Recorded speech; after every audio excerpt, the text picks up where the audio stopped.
አንድ ለመንገድ ነው ዛሬ ሶስተኛው ስራችን እዚህ 715 ዳንፎርዝ አቨኒው ከሚገኘው ስቱዲዮአችን እኔና ኤልያስ አወቀ አንባቢና አናባቢ ዝግጅታችን ነው።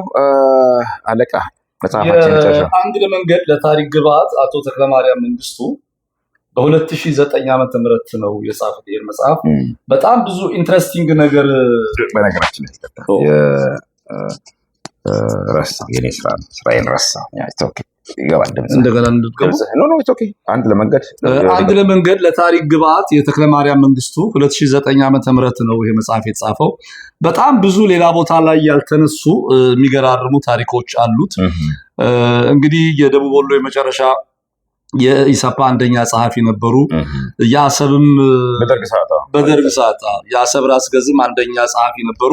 በጣም የገረመኝ ነገር ሜጀር ጀነራል ስዩም መኮንን የወታደራዊ ደህንነት ኃላፊ ያክስት ልጅ ናቸው ከሳቸው ጋር እና እንዲሁ የሚገራርሙ ብዙ የደርግ ባለስልጣናት መጽሐፍት ላይም ያላየነው ያላነበብነው ያልሰማናቸው አዳዲስ መረጃዎችን ይዘዋል። ከዛ በፊት ግን ማንሳት የሚያስፈልገው ነገር አንድ ኢንትረስቲንግ ነገር አለ። እስቲ ከዚህ ጋር ይኸውና የነ ጀነራል ናደው የሚለውን ጀምረው ጀነራል ናደው ዘካሪያስ የነ ጀነራል ናደው ዘካሪያስ ጀነራል አማናንዶም ሻለቃ ሲያብቴ ወዘተርፈ እንቅስቃሴ በግድያ ከቆመ በኋላ የተጀመረው ግን ቆይ ይቅርታ ይሄ ጀነራል ናደው አይሆን ጌታቸው ናደው ለማለት ነው የሚፈልጉት። ያኔ ናደው ዘካሪያስ ሌላ ናቸው ኮሎኔል ናቸው የወሎ ጠቅላይ ግዛት ደርግ አባል የነበሩ ኦኬ ብርጋዴር ጀነራል ጌታቸው ናደው ነው የሚሆነው። ጌታቸው ናደው ነው የወልጥ አስመራ ኃላፊ የነበሩ እንዴት ይሰጣሉ በግድያ ከቆመ እኮ ያኔ የተገደሉት ባቤቱ ጊዜ የተገደሉት ኦኬ ወዘተርፈ በኋላ የተጀመረው ሌላ ሙከራ በሜጀር ጀነራል ስዩም መኮንን ሚስት በኩል ሲአይኤ እሳቸውን ለማቅረብ ባደረገው ሙከራ ነበር። የሜጀር ጀነራል ስዩም መኮንን ሚስት አዲስ አበባ ያደጉ ግሪክ ቆጵሮሳዊ ሲሆኑ ከሳቸው በፊት ጣሊያናዊ ባል አግብተው ጣሊያን ሀገር የሚኖሩ ሁለት ወንድ ልጆች ነበሯቸው። እነሱን ለመጠየቅ ወደ ጣሊያን ይመላለሱ ነበርና አጋጣሚ በመጠቀም ባላቸው መንግስቱ ኃይለማርያም እንዲያስወግዱ ያግባቧቸው ዘንድ ሲአይኤ ይቀርባቸዋል። ሴትዮዋን በጠየቁት መሰረት ባላቸውን ለማግባባት ሞክረው ወቅቱ ትክክል አይደለም ተብለው እምቢ እንደተባሉ ከጀነራል ስዩም ሰምቻለሁ።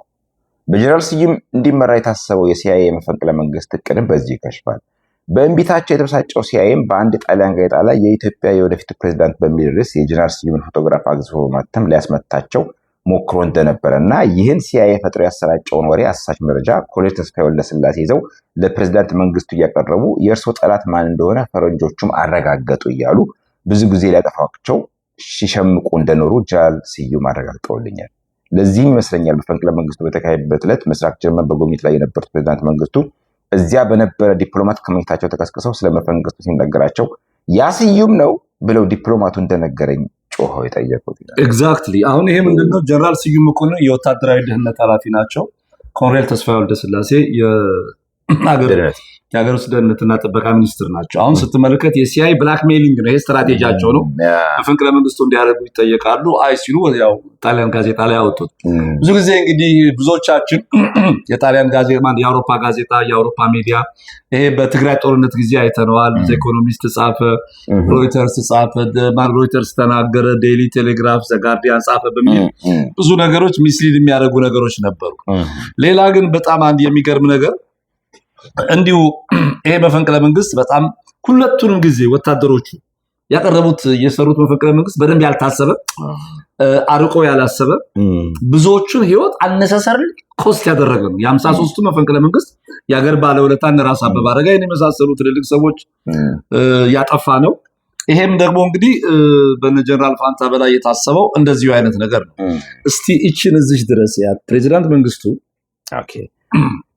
ፕሬዚዳንት መንግስቱ አንድም ከፋፍሎ ለመቆጣጠር አሊያም በሚደርሳቸው መረጃ ጠርጣሪ ሰዎች በአንድ ላይ ሆነው ለመደለት እንዳይመቻቸው ቶሎ አንዴ አንዱን አለቃ ሌላውን ታዛዥ ሌላ ጊዜ ደግሞ አንዱ አስመራ ሌላውን ሀረርጌ እየመደቡ ተደላድለው እንዳይቀመጡ ወዳጅ እንዳያፈሩና ጊዜ እንዳያገኙ በማድረግ የስልጣን ዘመናቸውን ማራዘማቸው ግልጽ ነው። ኦኬ ለዚህ ነው ማለት ነው በየጊዜው ሪሻፍል ቶሎ ሪሻፍሊንግ ኦፍ ኮርስ ኢንተረስቲንግ በጣም ገርማል። ሜጀር ጀነራል ፋንታ ከአየር ኃይል አዛዥነታቸው ተነስተው የኢንዱስትሪ ሚኒስትር ሆነው ሲሾሙ እቅዳቸው የተበላሸ መስሏቸው ከመጠን ያለፈ ብስጭትና እንዴት አድረውባቸው እንደነበር በቅርብ የሚያውቋቸው ወዳጃቸው ነግረውኛል። የጀነራል ፋንታ ተጨማሪ ጠላት ደግሞ አፍሪካ ኮንፊደንሻል የምትባል ለአፍሪካውያን ስነ ልቦና በሚስማማ መልኩ ከየሰው አፍ የሚገኘውን የከተማ ወሬ እየቃረመች አንዳንዴም ሆን ብላ እየፈጠረች የምትጽፈው በራሪ ጋዜጣ ልፍለት ነበረች። እዚያች በራሪ ጋዜጣ ላይ ስሜ በተነሳ ቁጥር ሜጀር ጀነራል ገብረየስ ወልደሃና የወታደራዊ ፖለቲካ መምሪያ ዋና ኃላፊ የነበረ ስልክ እየደወለ ሀሳብህን ደርሰንበታል እያለ ለማስፈራራት ይሞክር እንደነበር ጀነራል ፋንታ በአንድ ወቅት አሰብ ለስራ መጥተው በነበረ ጊዜ አጫውተው። ስለዚህ ጀነራል ፋንታ በላይ መፈንቅለ መንግስትም አስቀድሞ እንደዚያ የአፍሪካን ኮንፊደንሻል አንፈረንሳዊ ሲወጣ ፓሪስ ነች። ዝርክርክነታቸውን ነው የምትመለከተው። ስለዚህ በዛ እየወጣ ሁሉ ነው ዝርክርክነታቸውን የምትመለከትበት። አስገራሚውም አሳዛኙም ነገር ይሄ ነው። እነዛን ብርጋዴር ጀነራል ተስፋዬ ትርፌ፣ ደምሴ ቡልቶን፣ መርዕድ ንጉሴን እነዚህ በጣም ትልልቅ የነበሩ የኢትዮጵያ ሚሊተሪ ኤሊት ለላስት 50 ዓመት ሀገሪቷ ያፈራቻቸው አለኝ የምትላቸው ወታደራዊ መኮንኖች ያለ ጥናት በጣም ዲስኦርጋናይዝድ በሆነ መንገድ ዘሴም ቲንግ ያኔም በችኮላ ነው የተሰራው። የ53 መፈንቅለ መንግስት የ81 መፈንቅለ መንግስት እንደዛው በችኮላ ነው። እንግዲህ ፋንታ በላይ ኢንዱስትሪ ሚኒስቴር ከሆኑ በኋላ ጦር ኃይሎች ገብተው ከናበራ ጋር ጀነራል አበራ ጋር ተገናኝተው ምናምን ሄዱ። እነዚህን ሁሉ ነገሮች ስትመለከት መፈንቅለ መንግስቱ የከሸፈበት መንገድ እንግዲህ ሻምበል መንግስቱ ገመቹ አሉ። ጋሽ ፋሲካ ማንዴ ሲናገር ያው እንግዲህ መፈንቅለ መንግስቱን ጓድ ፋሲካ ካከሸፉት አንዱ ነው አላቸው። በሲቪል ደረጃ ስትሮንግሊ መክሸፍ የቻለ መፈንቅለ መንግስት ምን ሊሆን እንደሚችል ማሰብ ነው። እዚህ ድረስ ተዘረክርኳል፣ ውጭ ወጥቷል። የኮርስ ባቼ ምንም እንደማይሆን ነው። እነሱን ይዘው ነገር ሄዱ። ሌላው እንግዲህ ተመልካቾች አንድ ኢንትረስቲንግ ነገር ይሄን መጽሐፍ ሪቪው እንድናደርገው ያደረገኝ ነገር ያሳሰበኝ ጀንትልማን ካንተ ጋር ስናወራ እንድንዳስሰው ሪፍሌክሽናችን እንድናስቀምጥ ያደረገው ነገር የሼክ መሐመድ አላሙዲ ሁኔታ ነው። እስቲ እዚች ጋር አንብባትና ወደ እንትን እንገባለን። ሼክ መሐመድ አላሙዲ እንዲህ እያሉ ነገሮች እየሰፉ በእቅዱ የምዕራባውያን በተለይ የሲአይኤ እውቀትና ልምድ የሳውዲ አረቢያ ገንዘብ እየታከለበት በአድማው ብዙ ሰዎች ሲቪሎችን ጨምሮ መሳተፍ ይጀምራሉ። ስለ አድማ እያወሩ ነበር። ከላይ አንድ ቦታ እንዳነሳሁት የሜጀር ጀነራል ስዩም ሚስት ቀደም ብለው ከሲአይኤ በቀረበላቸው ጥያቄ መሰረት ባላቸውን አግባብተው በመፈንቅለ መንግስት እንዲያካሂዱ ማሳመን ባይችልም ከሲአይኤ ጋር የነበራቸው ግንኙነት አላቋረጡም ነበር። ስለሆነ መፈንቅለ መንግስት እንዲካሄድ ከኋላ ሆኖ የገፋፉ በገንዘብ የሚረዱ ከነበሩ ከሼህ መሐመድ አላሙዲን ጋር በትብብር ይሰሩ እንደነበር የሚታወቅ ነው። ሼህ አላሙዲን ከሳውዲ መንግስት በሰጣቸው ተልእኮ መጠቀም ከቻላችሁ ለዚሁ ተግባር የተመደበ $20 ሚሊዮን በእጄ ይገኛል፣ ይህን ሰውዬ ቶሎ ወደዚህ ያስወግዱ እያሉ በጀነራል ስዩም ሚስትና በሌሎች በኩል ቁልፍ ኃላፊነት የነበራቸውን አዛዦች ለመቅረብ ለማስተባበር ሞክረዋል። ይሄ እንግዲህ አንዱ ትልቁ ነገር ምንድነው? እችን ጨርሳት ድል ያለ ግብዣ። ይህ ድል ያለ ግብዣ እየተዘጋጀ የባንክ ዕዳ የለብህም ወይ፣ ቤት መስራት አልፈለግህም ወይ፣ የሰራውን ቤት በጥሩ ዋጋ እንዲከራ ያደርጋል ወዘተርፈ እያሉ ቁልፍ የጦር አዛዦችን ለማግባባትና ለማነሳሳት ጥረዋል። ሼህ አላሙዲን የሚገኙበት ግብዣ እያዘጋጁ ቁልፍ የሆኑት ከፍተኛ የጦር መኮንኖችን ግብዣ ይጠሩ የነበሩት እኚሁ የጀነራል ስዩም ሚስት ነበሩ። በሜጀር ጀነራል ስዩም መኮንን ሚስት አማካኝነት በሚዘጋጀው ግብዣ ላይ ከደህንነት ሚኒስትሩ ጀምሮ የማይገኝ ባለስልጣን አልነበረም። ስለሆነም በአድማው በርካታ ባለስልጣናት ሲቪሎችን ጨምሮ እንደነበሩበት መመስከር የሚያስተዛዝብ አይደለም። ቬሪ ጉድ። ግን ይቅርታ ነጥብ እንዳትረሳ፣ እዚች ጋር የሆነ ተጋጨብኝ። ቅድም የጀነራል ስዩም ሚስት እምቢ ስሉ አልተባበረም ሲሉ ሰውየው ጋዜጣ ላይ ወጣ ከተባለ ስቲል ከሲአይኤ ጋር ቀጠሉ ማለት ነው። ሚስትየው ናቸው። ሚስትየው ሲአይኤ ሪክሩት አድርጓቸዋል። ከዛ በኋላ ኢን ፕሪንሲፕል አንታይምሊ ነው ጥያቄው። ሜጀር ጀነራል ስዩም መኮንን አሁን አገር እንደዚህ ተወጥራ ትግራይ ከወያኔ ጋር ጦርነት አለ፣ እዛ ከሻዕቢያ ጋር ጦርነት አለ፣ በዚህ ጊዜ ሊሆን አይገባም ብለው ነው የታይም ጉዳይ ነው ያልተቀበሉት። ምናልባት የስለላ ሰውም ስለሆኑ ናቸው የደርጉ የመከላከያ ሚኒስቴር የወታደራዊ ደህንነት ጉዳዮች ኃላፊ ናቸው። እንዲያውም ከኮሎኔል ተስፋዬ በላይ ፖለቲካል ማሰል ያላቸው እሳቸው ናቸው። ጦሩ ውስጥ ነው ያለው። አሁን ኤርትራ ላይ የነበሩ መፈንቅለ መንግስት ላይ ብርጋዴር ጀነራል ወርቁ ቸርነት የወታደራዊ ደህንነቶች ሰዎች የፖለቲካ ኃላፊዎቹ ገብተዋል። አንዱም በጦር መሸነፋችን የደህንነቱ የፖለቲካውና የሚሊተሪው አመራር አለመጣጣም ነው የሚባለው እና ጦሩ ውስጥ ያለ ትልቅ አቅም ነው ፈልገውታል። መንግስቱ ኃይለማርያም መለወጥ አለባቸው ተብለዋል። ግን ወቅቱ አይደለም ነው። ያ የሲአይኤ ሪቬንጅ ነው። ምክንያቱም ለማስመታት ነው። ማይረባ ነው ለኛ ማይጠቅም እንኳን እናስመታው ነው። ሚስትየው ግን ስቲል በሲአይኤ ቀጥለዋል። አሁን ትልቁ ጥያቄ አንድ በጣም የደርግ ባለስልጣን የነበሩ አንድ ወዳጄን ስጠይቅ አዎ በኮሎኔል ተስፋዬና ጀነራል ስዩም መኮንን ከሼክ መሐመድ አላሙዲ ጋራ በጣም ጥልቅ ግንኙነት ነበራቸው። እንግዲህ ሼክ መሐመድ አላሙዲ በደርግ የመጨረሻ ዘመን ነበር ኢትዮጵያ የመጡ የነበሩት። ደርግ እያለ ምክንያቱም ያኔ ህሊና ተፈራ ልጅ ወይዘሮ ህሊና ተፈራ የአቶ ሳህሉ ባለቤት ነበረች። ማናቸው ሳቸው? ሳህሉ የሳህን ትራንስፖርት ሚል የሼክ መሐመድ አላሙዲ የቅርብ ወዳጅ አብሮ አደግ የወልዲያ ሰው ይመስሉኛል። አብረው የእሷ ባለቤት ነበሩ፣ የህሊና ባለቤት ነበሩ ሳህን። በኋላም ከአላሙዲ ጋር ተጣሉ እንጂ ሳህን ትራንስፖርት የሚል በጣም ትልቅም እንደዚህ ሰመር ሀውስ ነበራቸው ደብረ ዘይት እና በዛ ጊዜ ጀምሮ ነው የመጡት። የፕሮቶኮል ኃላፊ ነበረች ህሊናም እና ያኔ እንግዲህ ሰውዬ እዛ በደርግ ጊዜ እየመጡ ነው። የሚገርመው ከሁለቱም ወታደራዊ የወታደርና የሲቪል ደህንነት ጋራ አብረው የነበራቸው ወዳጅነት ሪፒትድሊ ሴትዮዋ ቤት እቺ የግሪክ ሲፕሪዮት ቆጵሮሳዊ ግሪክ ቤታቸው ድግስ ይደገሳል። ኮሎኔል ተስፋዬ ለስለላም ሊመጡ ይችላሉ። ልብ በል መጀመሪያ እኚህ ሰውዬ ነው እኮ ጠላቶቹ፣ እርሶ ጠላቶትን ይዘው ነው እንጂ እሳቸውን አስቀመጡ። ይሄው የጣሊያን ጋዜጣ ወጣ። ወይ ደብል ኤጀንት ሆኖ ይሄ ሊያስወጣም ይችላል ኮሎኔል ተስፋዬ። ይሄንንም እያደረገ ይመጣል። በዛም ባለበት ሁኔታ ላይ ነው። አንዳንዶች እንዲያውም ጀነራል ስዩም ጎበዝ የመረጃ ሰው ናቸው ይላሉ። ሚሊተሪ እኛኛው ደግሞ ትንሽ አድርባይ ናቸው ይላሉ። አቋም የሌለው ምክንያቱም አንድ የደርግ ባለስልጣን ጋራ ስናወራ አይ በቃ ያኔ እኮ ሻቢያን፣ ኦነግን፣ ህወሓትን የምናይበት መንገድ ያሳዝን ነበር፣ መረጃ የለንም ነበር ማለት ነው። መስፍን አጎስ ደግሞ ሲጽፍ የሚሊተሪ ካውንስል ውስጥ ኤቭሪ ኦን አወርሊ ቤዚስ ኢንፎርሜሽን ያገኙ ነበር። ያ ኦን አወርሊ ቤዚስ አንድ ቀን ሪቪው እናደርገዋለን። መስፍን አጎስ የኤርትራ መከላከያ ሚኒስትር ኦልሞስት የነበረ ከናፋ ወደ አስመራ የመጣውን ጦርነት እየመራ በድል የመጣ ነው። ኢሳያስ ኢትዮጵያ ከኤርትራ ጋር ፌዴሬሽን እንዳትቀርብ ያደረገ ሃርድ ላይ ነው እና ጥሩ ጽፏል። ግን ጀግና ስለሆነ የጻፈው የኢትዮጵያን ጦር እያደነቀ ነው በመሪ ደረጃ ዘጋላንት ኢትዮጵያን ፎርስስ በቃ መጥቶ ቦታውን ያደርጋል። እኛ በመረጃ የህወሓት ሰዎች ናቸው ታሪክ ሲጽፉ በጣም አበሻቅጠው የህወሓት ጀነራሎች አንደኛ ጎረምሶች ናቸው፣ ብዙም ኤክስፒሪየንስ አይደሉም በብዙ ነገር ማለት ነው። እነዛ ሜንተሮቻቸው ናቸው። ሪል ሂሮ ደግሞ ሂሮ ያከብራል። ለዚህ ነው እኮ አሉላና ጎበና እኮ በጣም ነው የተግባቡት። ማለት ገብርዬና ጎበና፣ ገብርዬና አሉላ ገብርዬ ሲኒየራቸው ልክ ስትመለከት በቃ የጀግና ወግ እንደዚህ። እንዲያውም አንድ ቀን እሱን ሪቪው እናደርጋለን። ኢንትረስቲንግ ነገር አለ እና አሁን ጀነራል ስዩም መኮንን ቤት እየመጣ ሼክ መሐመድ አላሙዲ $15 ሚሊዮን ተመድቧል። ሚስታንተ ዳንደብ 20 ሚሊዮን አያስፈልግም እያለ ቀሰቀሱ ነበር። እውነትም ልክ ኢሚዲየትሊ ወያኔ ደርግ እንደወረደ ገብተው አልታድን አቋቁሞ ነው። የዛን ጊዜ የነበረውን የዓለም ዋንጫ ሰው ማን ነው ይሄ ሰውዬ አልታድ የሚባል ድርጅት እየተባለ ያኔ እንግዲህ አላሙዲና ታደለ የደነቃቸው ነው። ይዘነቃቸው በስፖርት የታወቀ ትልቅ ፊገር ነው። ከሱ ልጅ ጋር መስራት እና እንግዲህ ስንቶቻችንን የምናውቀው ሼክ መሐመድ አላሙዲን እንግዲህ እናት ኢትዮጵያ ላይ ኢንቨስት አደርጋለሁ አንገት ይቆረጥ ለሚፍሰስላት የደርግን ስርዓት ነበር የሚጠሉት። ያ ጦርነት በምን መንገድ እንዲተላለቅ ይፈልጉ ነበር። የኤርትራን መገንጠል ይደግፉ ነበር ወይ? ከህወሓት ጋር ግንኙነት ነበራቸው ወይ? ብዙ ኮንስፒረሲ ማሰብ ይቻላል።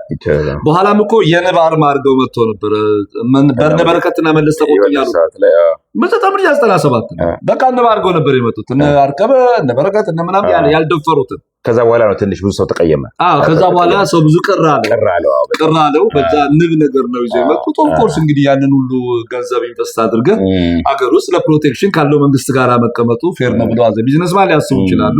የኢትዮ ኤርትራ ጦርነት ላይ ፕራይቬታይዝ የተደረጉ ኩባንያዎችን አሰፋ ብርሃ ነበር ያኔ አላሙዲ ነበር የሚገዛው አለ። የመሳሪያ የፎሬን ከረንሲ እጥረት ነበር።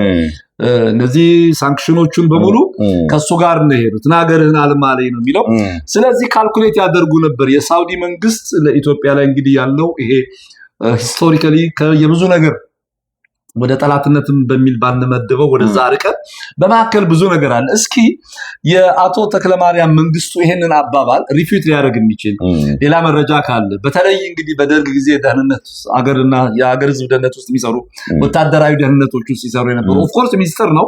አሁን እኮ እያንዳንዱን ጀነራል ነው ያኔ ጦርነት ላይ ነው ያለው። ሚኒስትር ነበር በዛ ሰዓት። ያኔ ሚኒስትር ነበር። አሁን ዲክላሲፋይድ የሚሆን ነው። በዛ ኢሹ ኢዝ በዛል ባለው ሁኔታ ላይ ወታደሮቹ ጦርነቱን ሪዛይን ቢያደርጉ በፈንቅለ መንግስት እንዲያደርጉ ማበረታታትና ወደ ድርድር ማምጣት ወደ የተለየ ነገር ነው። አሁን ወዳለው ሁኔታ ነውና እነዚህ 81 ዓመተ ምህረት ላይ ግንቦት 8 የተካሄደው መፈንቅለ መንግስት እንግዲህ ምናልባት አሁን የነሻለቃ ዳዊትን ጉዳይ ልታነሳ ነው፣ የሲአይኤን ጉዳይ ልታነሳ ነው እና አብሮ ነው። ሻለቃ ዳዊት አላነሳቸውም አላሙዲን ነው ወይ? እና ምንድን ነበር ትላለህ? ኮንስፒሬሲውን ያው ነው። ሲአይኤ በተለያየ ዊል ሊሰራ ይችላል። እና አሁን ከድርቅ አሁን እኮ ፈርስት ሃንድ ኢንፎርሜሽን ካላቸው የወታደሩንም የሲቪሉ ማናቸው ተክለማርያም የሰፓ አንደኛ ጸሐፊ ይህን መረጃ ያገኙት ግን የሜጀር ጀነራል ስዩም መኮንን የአክስት ልጅ ናቸው። ቤተሰብ ናቸው። በቃ ቤተሰብ ስለሆኑ ነው የነገሯቸው። ይህንን ያረጋገጡልኝ ይላሉ። አሁን ይሄ መረጃ እሳቸው ጋር ብቻ ለምን ቀረ ጥያቄ ነው። አንድ ብዙ መረጃ ይዘው የሞቱት የኢትዮጵያ ሰዎች ኢትዮጵያውያን አለመጻፋችን ችግር። ኮሎኔል ተስፋዬ ብዙ ነገር መረጃ እያወቁ ዝም ብሎ ነው የሞቱት፣ ምንም ነገር ሳይዙ ማለት ነው። በሌላ በኩል ግን የወጡትም ደግሞ ይሄን ያህል አሁን ወጥተው የጻፉትን ፍቅረ ስላሴን ብታይ ፍስሐ ደስታን ይሄ ነው የምትለው በጣም ሌሎች ያልተናገሩት አዲስ እንትን የለውም። ትንሽ ኦነስቲ ጎላቸዋል ሲጽፉ እና ጀስቲፋይ የማድረግ ሞሮፍ ያደረግነው ነገር ትክክልና ዲፌንሲቭ ናቸው። ኤግዛክትሊ በተለይ በወንጀል ህግ ዋንስ ከተቀጣህበት እንደምታውቀው ደብል ጆፐርዲ የለም። ስለዚህ በቃ ምን የምትፈራው ነገር እኮ የለም። በቃ ትልቁን ተቀጣል ከዛ ተቀጣበትም እና አይገባኝም ለምን ይደብቃሉ። ኦነስትሊ በቃ እንዲህ ብለን ምክንያቱም አንዱ ምን መሰለህ አሁን ልክ ኢንትረስቲንግ በዚህ በተማሪዎች ጉዳይ ከፕሮፌሰር ጌታቸው በጋሻው ጋር ስናወራ ፈርስት ቲንግ የነ በዓሩ የኦራል ሂስትሪውን ለማስቀመጥ ክፍሉ ታደሰ ሲጻፍ ኢህአፓ ሆኖ ነው የጻፈው። ጀነሬሽን አንዳርጋቸው አሰግድ ባጭር የተቀጨረ እንጂ ብዙ መኢሶን ነው የጻፈው። ይሄ ለመኢሶናውያን እንጂ ለቀሩት ኢትዮጵያውያን አይሆንም። ኢህአፓውም የጻፈው ለኢህአፓውያን እንጂ ለቀሩት ኢትዮጵያውያን ነገር አይደለም። አልፎ የሚያሳዝነው ነገር ሁለቱም ድርጅቶች ጥሩ ተሸናፊ ሆኖ ተሸንፈው ባጭር ተቀይተው ብዙ ወጣት አስጨርሰው የኃላፊነት ጥያቄ ያለ የተጠያቂነት ጥያቄ ያለ ሞራሊ ኢቭን ዶ እንኳን ቢቀር በዚህ የተሻለ ነገር ሊጻፍ አልቻለም ነው። በእነሱ ነገር በተወሰነ እንኳን አንደርስታንደብል ነው። ተጠያቂነትም ስቲል ይመጣል እና ፍራቻም ነው። እዳም አለብን የሚል ነገር አለ። ብዙዎቹ ሲጽፉ የሞቱት የተሰዉት ሰዎች እዳም ስላለ ግን መጽሐፍ ያለባቸው በመጽሐፍ ነው ልክ ነህ። እዳቸው የሚወጡት በመናገር በተወሰነ መልኩ ግን የዛ እንትን ውስጥ ልባቸው ቢከፈል አንደርስታንደብል ነው። ግን ተርሙን የጨረሰ እስር ቤት ገብቶ በተለይ ደርጎቹ በጣም ነው የሚያበሳቸው። ገብተው ጨርሰው ተርማቸውን በቃ ወጥተዋል። ዜር ፍሪ ሜን አይደል? አሁን መላኩ ተፈራ አሁን የዞረ ቁርጥ ይባላል አሉ። ለምንድን ነው የማይናገረው? በቃ ይሄ ኃጢአቴ ነው ብለው ቢናገሩ ለቀሪው ትውልድ ለእኛም ጥሩ እንትን ነበር። አንዱ ትልቁ ችግር ምን መሰለህ? አሁን ሂስቶሪካል አፕብሪንጊንግ እንደ ኢንዲቪጁዋልም እንደ ኔሽንም ለእውነት ሩቅ ነን። ብንዞ በጣም ረጅም ዘመን ጠንካራ ባህል ኖሮ ከእምነት ጋር ከእውነት ጋር ብንኖርበትም በጣም ችግር አለብን። ይኸውልህ እኔ ደጋግሜ እንደምለው እንደ ዶክተር አለሙ አበበ ማከብሮ ሲል አቋም አላቸው። ጥሩ ተሸናፊ ነኝ ያሉ በቃ ይቅርታ ጠይቁ። ስንቱ ይቅርታ ጠይቋል ነው ጥያቄ። አሁን ጓድ ፍቅረ ስላሴ ወደረስ መጽሐፍን ሲጽፈው ራሱ የደርጉ በቃ ያኔ ጓዱ ሻምበል ፍቅረ ስላሴ ወደረስ ሆኖ ነው። ምንድነው ከዚህ የሚማረው? ተሳስተን ነበር የሚለው ማለት እንዲያውም ባይፋር የጋሽ ፋሲካ ሲደልል ሻምላው ትውልድ ባይፋር ከሁሉም የተሻለ ቬሪ አናሊቲካል ነበር። እሱም ያው ወታደራዊ መሆኑም ጭምር አላው እንዴት አድርገህ ነው የኮሎኔል ብርሃኑ ባየ መጽሐፍ የምታነበው? ጠቅላላ የማን እዚህ ያባ የሽፍታ የወንበዴ ቡድን ዲግሪ ገዝቶ እየመጣ በማይታማበት እና አንዳንዱ እንደዚህ ነው። ይሄንንም እንግዲህ እኚህ ሰው ጽፈዋል። በዛ አካባቢ ያሉ ሰዎች ይሄ መጽሐፍ 2009 ነው የታተመው። አሁን ስንት ዓመቱ ማለት ነው? 2018 ዓመት እና በ9 ዓመት ውስጥ እዚህ መጽሐፍ ላይ እንግዲህ ሪቪው ተጽፎ ይሄን ሪቪው የሚያደርግ ነገር ሆኖ አንብበን ካላየን ይሄ ኢሹ ብቻውን መጽሐፍ ያጽፋል። ልክ ነው።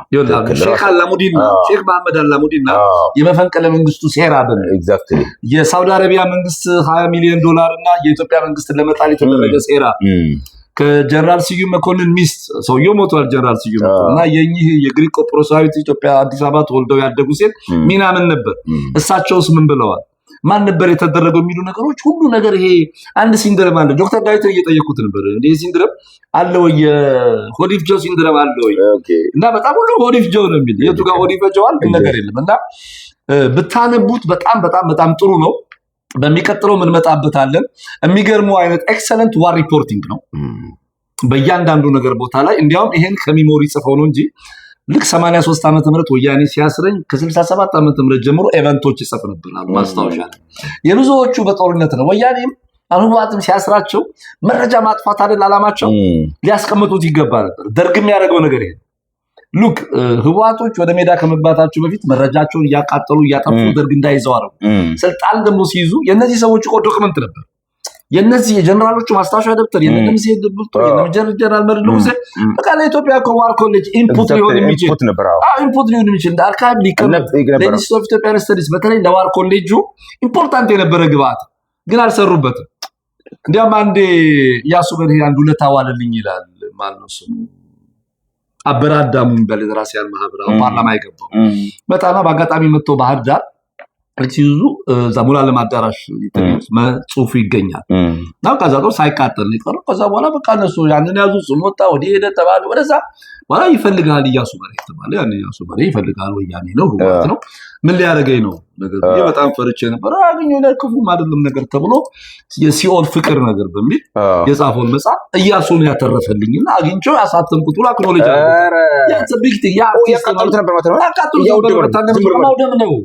አንደኛው የማይምነት ሙት በጣም የማይምነት ኤግዛክትሊ ለازم በላይ የገባው አንተ ያኪን ላፕቶልድን ቤት ገብተ ዘርፈ ዶክመንቱን እዚህ አራተኛ አምስተኛ ክፍል ወጣደ ማውደ ምንድነው ተመልከት። እኚህ ሰውዬ ፐርሰናል ሌተሮቻቸው ሁሉ ከነኮሎምቢያ አምባሳደር ጋር የነበሩ ለሀገር ዶክመንት በጣም የምኒልክ ስለተቀመጠ እኮ ነው። ቡጫ ሀገር ስለተቀመጠ ነው ጳውሎስ ኞኞ ደግሞ የምኒልክ ደብዳቤዎች ወደ ይጻፈው ለከና አሁን ተመልከት። ይሄ እንግዲህ አንድ ኢያሱ በርሄ ይሄን አተረፈ ያ መጽሐፍ ተጽፎ እንድናነበው አክኖሌጅ አደረገው።